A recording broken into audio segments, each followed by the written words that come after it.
This is the Healthy Business Podcast, the show for ambitious business owners who want to grow and scale in a healthy way. I'm Sarah Cook, and I'll be sharing with you tips, inspiration, and proven methods from leading business experts, entrepreneurs, and health and wellness professionals to help you grow your business with more income and having more impact, but in a way that works for you. Because when you have clarity and strategy, you can achieve the results you want. Hello and welcome to the Healthy Business Podcast. I'm joined by the wonderful Wendy Higuera today, and we're going to be talking all things self-care and the importance as women who are juggling all the things, whether that is business, whether that's children, whether that's something else. There's always those plates to juggle. So I am joined by the wonderful Wendy, who runs Selfcare with Wendy. And I'm so excited about this conversation. I think it's a conversation that needs to be had probably many times over, and we'll pick out a whole load of golden nuggets from this conversation. So I hope you enjoy listening to it. Wendy, good to see you. Hi, Sarah. Thank you so much for having me on today. I'm very excited to talk to you about all things self-care. Oh, me too. I love it. It's such an important part, especially as well as women, as business owners, and something that I think most people put to the bottom of the to-do list. So tell me first off, what does a healthy business mean to you? And then we can delve into everything from there. So ultimately, for me, a healthy business actually means a healthy business owner, because without the owner, without the person running the show being able to be there and support the business, then there is no business. So it's really, really important, in my opinion, to really look after our health as well as our business health, so that our businesses can thrive. Oh, I love that. So aligned to my thinking too, and really kind of speaks to what the Healthy Business Podcast is all around, having the health of the business owner, the health of the business, and being really intrinsic with that. And obviously you take a bit of a self-care spin on things. So I would love to bust the myth really to start with of actually what self-care is, because I think so many people think that it's, having that bubble bath or booking the spa day, but actually it's so much more than that, isn't it? Yeah, it's what I call the manicure and prosecco effect, where those things are great, and yes, sometimes those things are needed, and like a quick pick me up, it's great. But what I when I speak about self-care, what I actually mean is the journey of rediscovering exactly your health, how you should feel, how you could feel so much better. Managing stress, maybe nutrition, feeding, fueling yourself so that you're able to function at your most optimum level, resting, all the boring stuff that we know we should be doing, but we always put to the back of the list.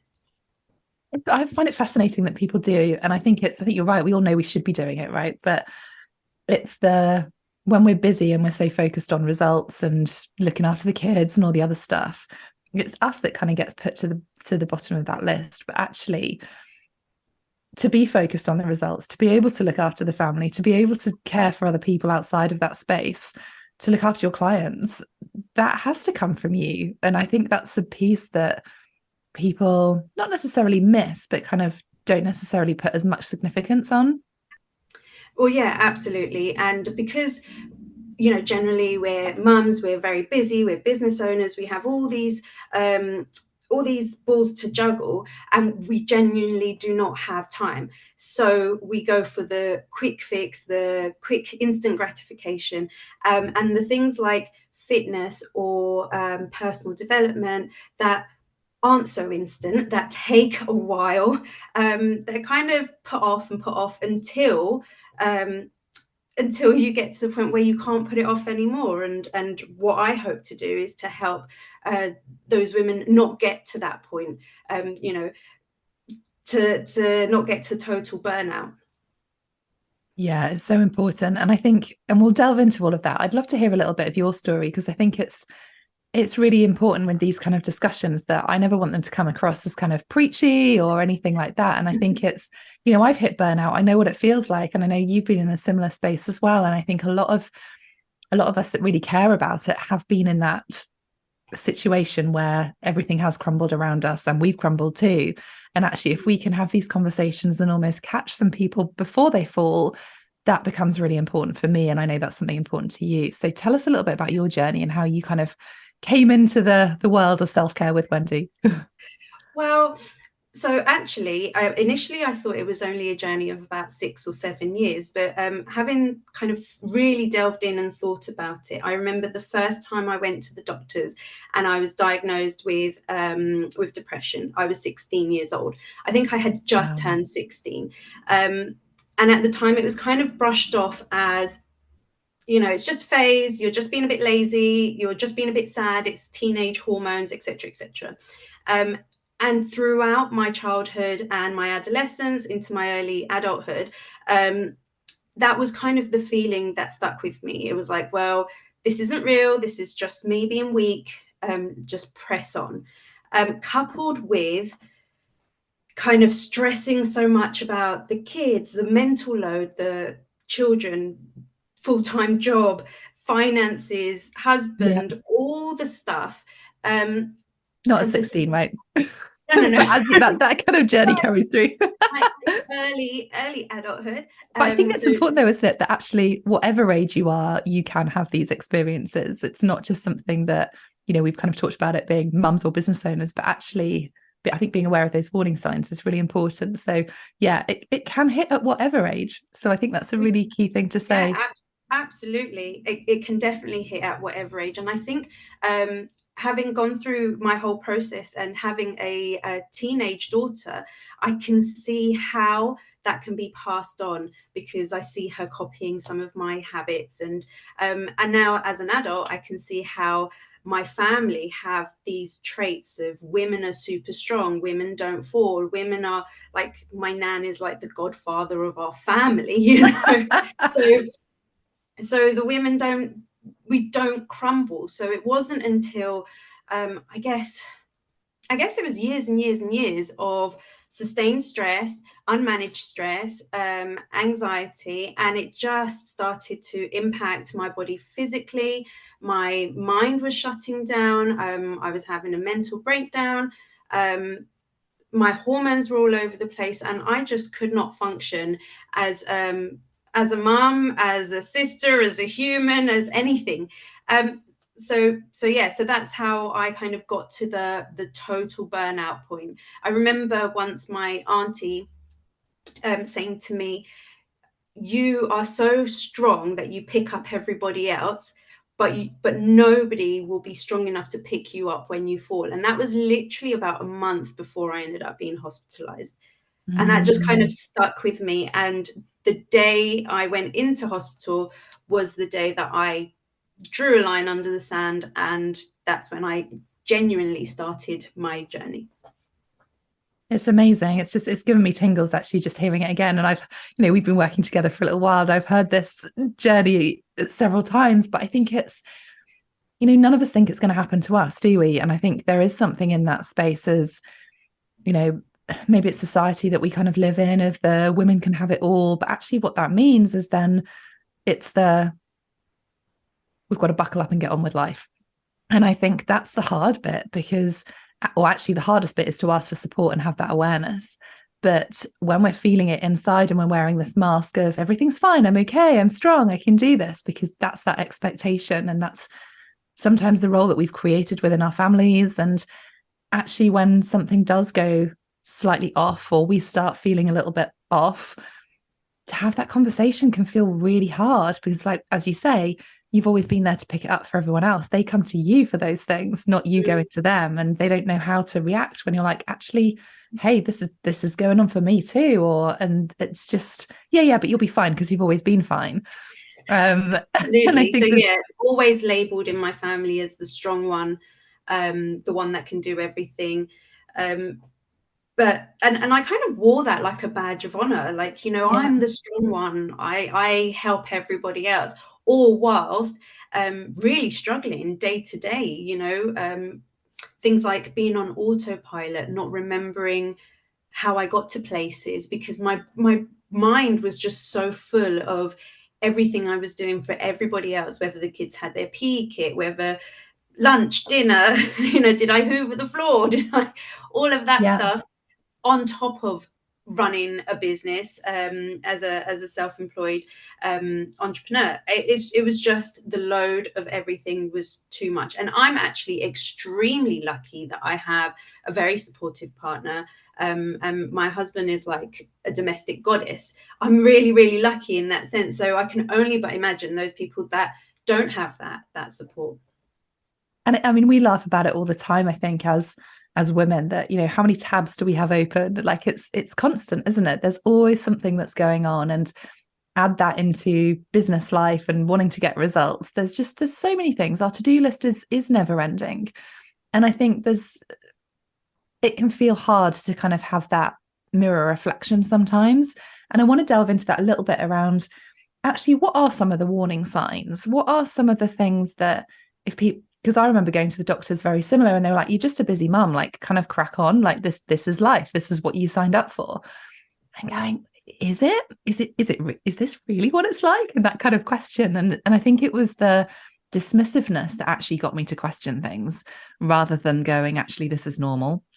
But yeah, I'd love to, like, what do you, from your working with your clients, like, what are the kind of common words that people are using or triggers? Because I'd love, like, if you're listening to this and just thinking, oh, maybe I am on that road to burnout, I hadn't really realized that before. I'd love to kind of just build that awareness as just to, without judgment, as to what people might feel if they Yeah. are kind of moving towards that burnout space. Because I think that's sometimes like, oh, well, that's never going to happen to me, I'm fine, I'll crack on.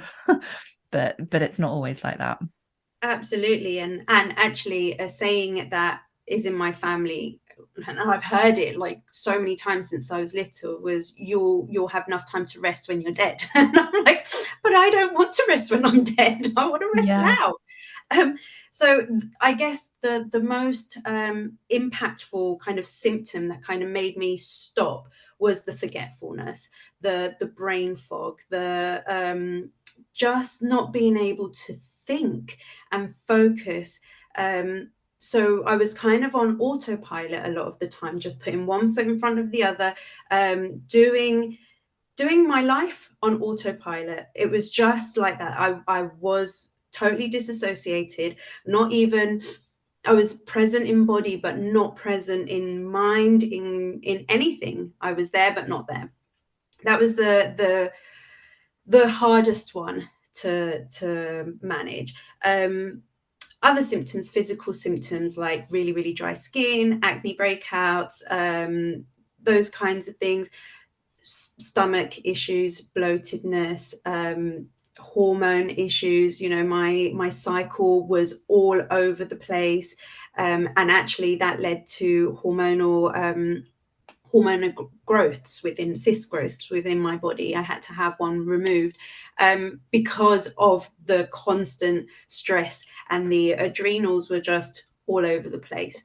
But yeah, just feeling like you're running up like running up escalators going the opposite direction. That is really the That's a good feeling, like you're description. trying and you just can't make it. It is fascinating, I think, isn't it? And I think I wonder if we're all women of a certain age, right? And I wonder if that sort of the brain fog and, hormonal changes and cycle changes, like that can be, it is symptoms of kind of perimenopause as well. And I think it's going to the doctors is obviously the first place, but actually, that can get dismissed, or you can kind of be not necessarily misdiagnosed, but actually, I think because there's still so much stigma, for want of a better word, around what burnout is, and actually it's just, we've got to get on with it, that actually it could potentially get misdiagnosed as well, and then you end up being put on different things or medications that actually can have a more of a negative. So it's a minefield, isn't it? Being a woman is a minefield, let's be honest. Absolutely. And like my experience of the doctors, for example, you explain, I mean, I've been several times over the years, I explain what's going on with me, and I'm just given some tablets, some medication to go off and take, and that's it. There is no real route, like delving into the root of the cause. And and kind of it took for me to take control of that and advocate for myself and to heal myself in a sense. Like obviously I have used the help of medication, I have used the help of therapy, I have used, but I've incorporated it into my life in a way where I'm just constantly on this journey to feel better, get better, and progress and get myself back, which is what I feel I definitely lost in that the trenches of motherhood when I was completely burnt out. Yeah, and it is a hard one, and I think it's, and I'm not saying don't go to the doctors at all, because they are, a brilliant first step. But I think, as you said, like having these kind of conversations hopefully builds a bit of awareness that actually there's a lot that we can do ourselves, and and I know you talk about the sort of 5 pillars of self-care and actually what that means, and we can explore that in a sec. But I think having that awareness and maybe just not just awareness about what burnout is, but actually the awareness of you and like what's going on for you and your body, your mind, what your energy is like at different times of day. Like, what do you need to be able to not just function, but actually to thrive? And I think, it's such a powerful thing when we can take ownership on that as well. Well, yeah, absolutely, because ultimately we are in charge of our own lives. Like we are in control, and nobody's going to come to our rescue. Nobody's going to make us feel better. It has to come from within. And so the process of healing has to start from within, and then it all just filters out. So I work, I'm an aerialist, so I work primarily with fitness because I find that for me works really, really well. Moving my body helps not only to keep myself strong and keep my body supple and etc., makes me feel well, but it's something that I do for myself that actually benefits me in the long run. So doing things for yourself, like making sure you feed yourself like you love yourself, so you're eating right foods that will help you get the energy, getting those dopamine fixes where you can. All of that really, really helps to get you better, get you feeling better. Yeah, because I think it's so easy, isn't it, when we're busy, of just to go for those quick fixes, whether that is the quick hit class, which actually might not be helping your body, or it might be the quick energy snack fix that isn't helping your body or your mind. Talk to me about your 5 pillars, because I think it's just so useful to have a reminder of what we actually should be focusing on. Yeah, absolutely. And I'm really, really aware that when you're in that state of burnout and the suggestion is do some exercise, and that's Yeah. like pretty much the last thing you feel like doing because Yeah. you're so exhausted, you have no energy, that getting told to do exercise just doesn't feel that particularly appealing at the time.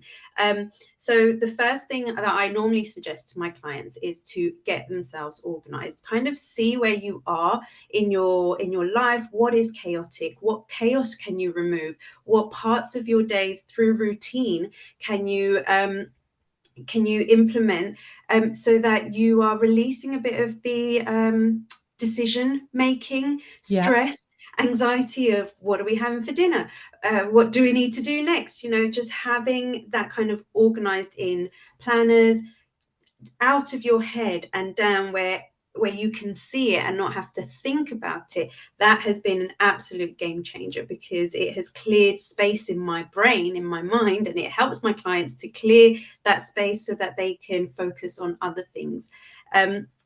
Now, planning and organization are kind of one in the same, so they're like my pillar 1 and my pillar 2. So organizing is just kind of seeing where you are, and planning is planning how you can then move on, get yourself into a good routine for that. Then, mindset, it's really important to unpick all those kind of stories that you're telling yourself about, or that I was telling myself about, I have to be strong regardless. Well, that wasn't serving me at all. Just going through personal development. I read a lot of personal development books, and I always recommend a lot of personal development books because it's just reprogramming your mindset to show that you are able, because I know that when I was in burnout, any kind of self-confidence that I ever had was totally gone. Like I could not even fathom being able to do anything properly. Mm-hmm. So mindset really helps to build that confidence from the inside out. And then the other two are nutrition. So you can never out train a bad diet. So nutrition is really important because, you know, what we ingest has an effect on how our body reacts to it. Things like caffeine, chocolate, processed foods, stimulants, they give us the short spikes in energy, but then we have the huge crash and it's not sustainable. So eating foods that are that give you that energy throughout the day rather than in a short burst will make a world of difference. And obviously once you start eating right and feeding your body correctly, then your hormones balance out, your brain fog disappears, bloating, your gut health, it's all connected. It's all connected. And then lastly is movement. And movement doesn't have to be like me, you know, swinging off aerial silks and stuff. You know, movement is just fun and moving and walking, kicking a ball, just anything that makes your body move to get those endorphins so that you're feeling better. And through movement you can find a fantastic community, you know, through our community. Well, we support each other, we push each other, we help each other, we check in, and we call each other out on our on our stuff that we should really be doing. It's so important. I think community is one of those things, isn't it? And actually, you know, realizing that you're not on your own through these journeys, but also having a community that is outside of your family, because you don't have the emotions attached to it. You don't have that judgment of buckle up and get on with it kind of comments or opinions or phrases that can sometimes surround with that. So having that community of people, women who are on that same journey, that are experiencing things, that have all of those plates still to spin, but actually just exploring different ideas. I think the power of conversation can be, and that's why I love doing this podcast, is amazing, because it's like, there are other people doing this. Maybe I could try that way of doing it. You know, there is no one cookie cutter approach that works for anything, whether that's self-care, whether that's business growth. There literally is no single cookie cutter approach. There is no blueprint for success. It is about feeling what is good for you and what your body needs and what your brain needs. And the way we can do that is by utilizing your frameworks and working out how we can tailor those into our own lives. And I think that community, that conversation is so important as well. Yeah. I mean, the community has been like a lifesaver, in particular for the accountability piece, because, you know, as somebody who doesn't often put themselves first, or generally never used to hit the top 10 of priorities, I used to wish and hope, I wish I could do that, or, you know, one day I will do X, Y, and Z. And actually having the accountability when I have spoken and when my clients speak their wishes and their desires, as a community, we're like holding you accountable so that you keep those promises to yourself. And ultimately, you know, mothers, women, we hold the family together, and however we're feeling trickles down and impacts the whole family. So it just impacts friendships, relationships, your children, they're seeing you, your friends and family, they're watching you, they can see that you are pulling yourself out of a deep hole and that it's not completely impossible. Yeah, kids are little sponges, aren't they? They totally kind of lean into what you're doing, and sometimes what you're saying, but normally it's what you're doing, isn't it? Kind of actually seeing you in action. And it's, I mean, we can talk about this for hours on end, I think, because I think it's one of those things that, as we said right at the beginning, we know we should be looking after ourselves. We know that we should be, you know, moving and eating right and all the other things and doing the stuff that makes us feel good. But when we're time poor, or when we are having to do all the things for other people, I think one of the things you mentioned earlier was around organization, and actually that sort of first pillar of actually let's look at what you are doing. Like, where is the chaos? Because I'm guessing, and I hear this all the time as well, like time is the biggest hurdle, I suppose. Like, how do you help people manage their time, or create time, or find that time for themselves? Oh yeah, well, this is always the biggest challenge actually, because when we really start to break down your the time and how the time is spent, we realize that there's so much wasted Yeah. pockets of time throughout the day, and obviously we don't want to fill each pocket so that we are so busy that we can't do anything else. But we can utilize those pockets of time a lot better. One of the things that I now know I could have done better when the children were younger is to save time. I used to do a lot of the things for them, you know, and so I was required a lot more of the time than I really needed to be. So one of the ways that I found to claw back time for myself was to hand over responsibility of a lot of the household chores, or things that the children can partake in. Mm. You know, I don't have babies. I've got a 17, a 14 and a 10-year-old. So they are very capable of doing a lot more things for themselves.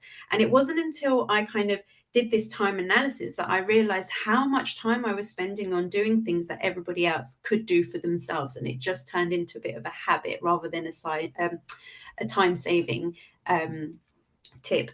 The other thing is when we go through this exercise and we pinpoint those lost pockets of time, things like scrolling, things like binge watching the telly. You know, I find little pockets of time within somebody's day where they can, what I call, habit stack. So you can be doing two things at once, kind of, because we can never Yeah. really concentrate on two things at once, but you can do two things at once, to claw back time, save time. You can set up processes within your day, your life, your week, that help automate a lot of the things that you're doing. For example, meal planning, that was an absolute time saver for me, a lifesaver, because now everyone in the family knows exactly what we're having for dinner, and they can all take responsibility for helping to get it started. So I have a lot more child-free time, if that makes sense, to do things for me, and then when I am with the children, I'm more present, and I'm more because I'm not thinking about, oh gosh, I've got to do the food shop, Yeah. or I've got to do, because I've used the time that I have allocated. So time analysis and time blocking is usually the first things that we see with the client. Amazing. There's so many different ideas there, I think, that, we can take into our daily lives, we can use in business as well. Because I think, there is that kind of classic phrase of like, everyone has the same amount of time, which I don't really subscribe to, because we've all got different family setups, children are of different ages. There is stuff that we have to do. But there is also a lot of time where we do get to choose how we're spending that time. And if we can utilize it more effectively, more efficiently, like the meal planning, like the time blocking, I've used this phrase before, but actually it takes 23 minutes for our brains to switch from one activity to another. So if you're getting a notification that pops up and then you go back to whatever it was that you're doing, your brain actually doesn't get back into it for another 23 minutes. That's a lot of time wasted.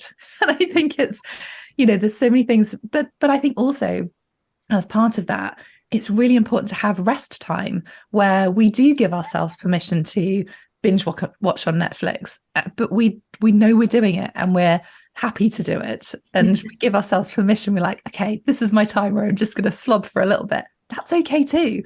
But I think so. It's not about creating a kind of, as you say, super busy, like let's fill all of those pockets. But I think it's just being aware of how we're spending our time, isn't it? Of kind of going, actually, I'm choosing to do this. Or is there a different way that I could do this? I'm choosing to do that.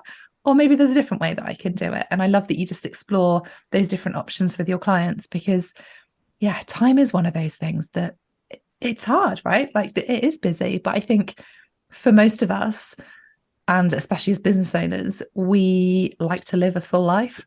And that's okay too. But we don't want to live a full life to the point of it leading to burnout. We want to live a full life that allows us to be present, as you said, with the things that we want to be present with.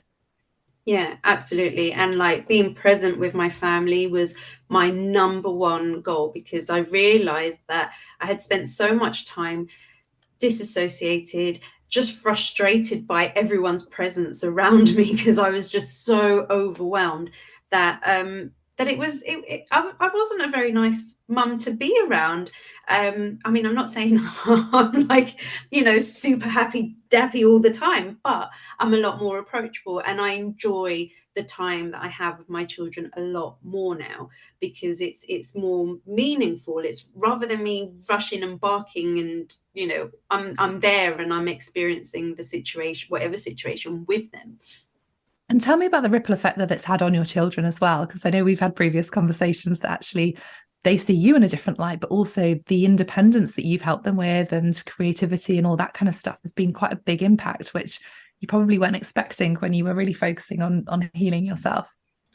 Absolutely not. I was not expecting it at all. I went into this journey thinking that I was a really bad mum, and throughout the journey I realized that actually I'm a great mum because I wanted to be a better mum. That's why I'm a great mum.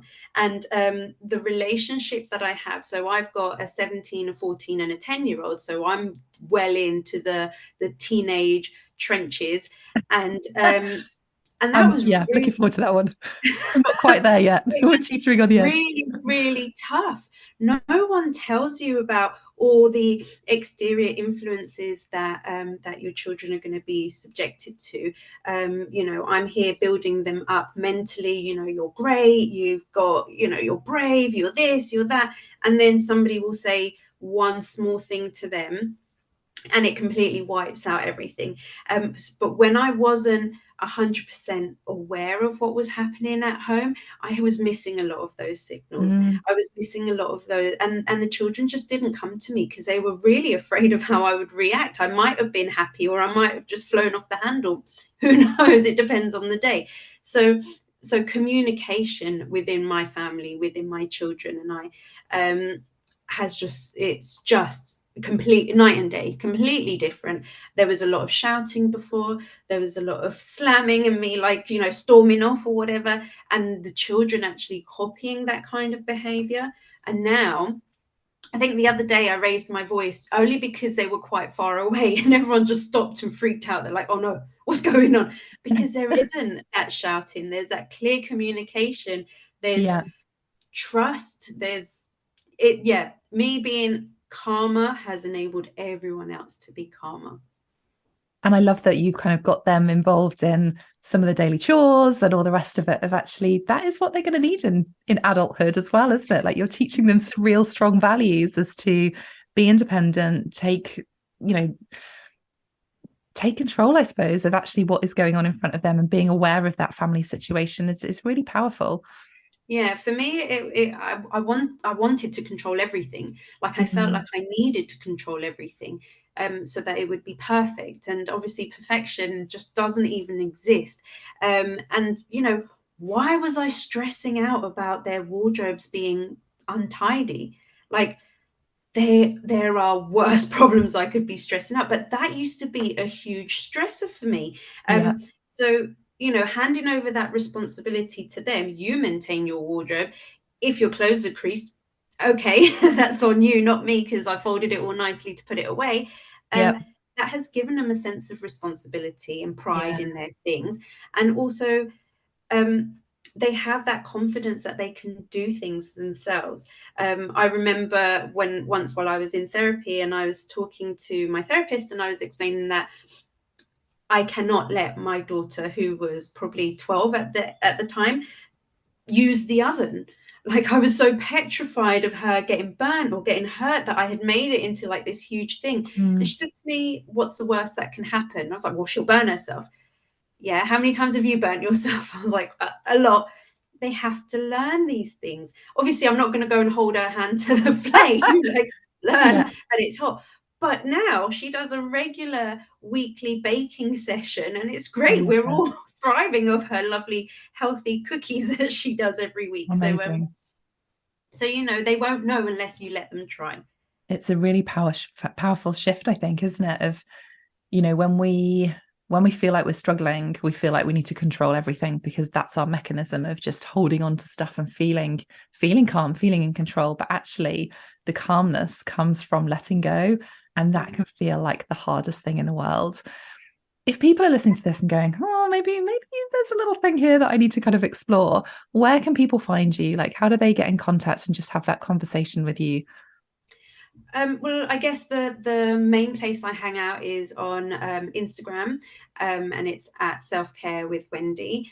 And yeah, generally that's where you can catch me. I tend to be on there every day, sharing my journey and sharing tips on how you can help yourself through self-care.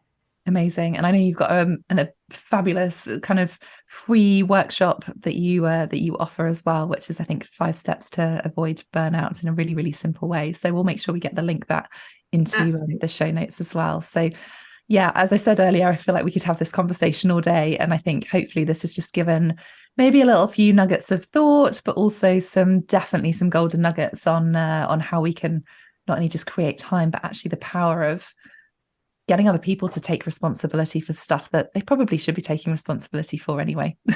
Yes. Yes. Thank you so much for joining me. Always a pleasure to chat to you, Wendy. And I will see you on the next episode. Thank you, Sarah. See you later. Thanks for listening to the Healthy Business Podcast. You can get a copy of my best-selling book, Healthy You, Wealthy Business, over on my website, sarahcookcoaching.com/book. In there, you'll find practical advice, useful tools, and real actionable steps to help you be your best self and build a wildly successful business with ease so that you can create a limitless life in the way that you choose.